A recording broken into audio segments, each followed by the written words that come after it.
October 18, 2017, 900 MPT by Graeme McMillan. The world of books likely doesn't seem like the most immediately obvious source of humor, but Tom Gauld's Baking with Kafka might change that.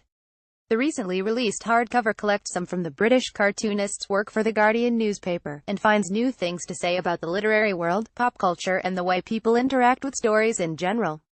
Ahead of his West Coast U.S. tour, Heat Vision spoke with Gauld about the origins of the strips, and whether or not he's feeling optimistic about what the people seem to want.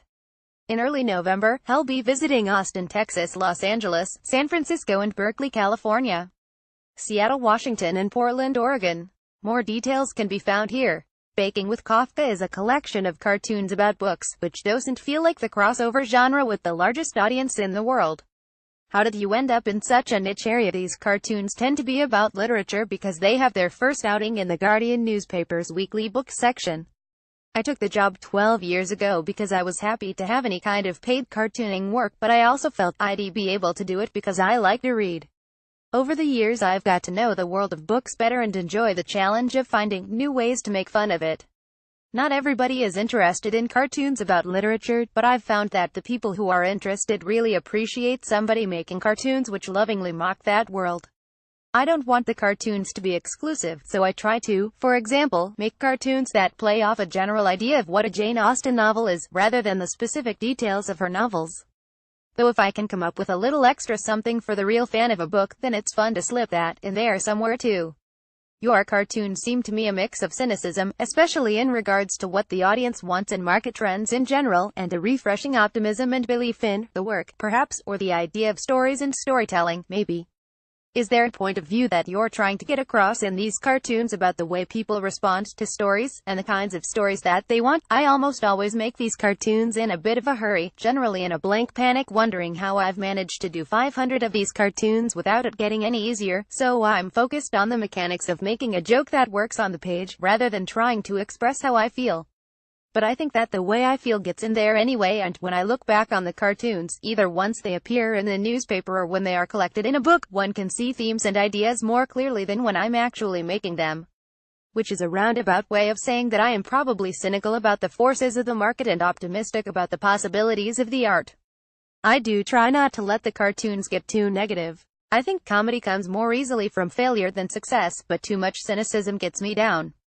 I am quite pleased when I think of a very silly way of making a joke about something serious. Your work has an understated nature to it. It feels particularly refreshing when it comes to this kind of short strip cartooning, which can tend towards the obvious, or at least the loud. Is it a conscious choice to work against expectations with the format, or is this simply your approach to comedy in general? I've always liked understated art. One of the things I like about comics is that you can put together a few words and images and they will come together to make a third, bigger thing in the reader's mind. When I work, I'm always editing and erasing and trying to figure out what is the simplest way to depict or express something. I wouldn't say that this minimalism is a conscious choice, it's just the way that feels right. It's partly because the cartoons are quite small, so if I want them to read clearly, which I think is important for comedy, they need to be quite simple. I like deadpan comedy and am less interested in cartoons, or any comedy, which tries too hard to say this is funny, get ready to laugh. I hope that by being a bit more restrained visually, the comedy might be more unexpected. You work in short form with cartoons like those in Baking with Kafka, and also long form with projects like last year's Mooncop. What do each offer to you as a cartoonist? Do they balance each other out? I think they do balance each other out in some ways. I like the routine of making weekly cartoons. I also make a weekly cartoon about science for New Scientist magazine, and the fact that even in a week where one of my longer works is stuck in the mud, unfortunately quite a regular occurrence, I have achieved something. Recently, I thought of a slightly ridiculous analogy for the two types of work.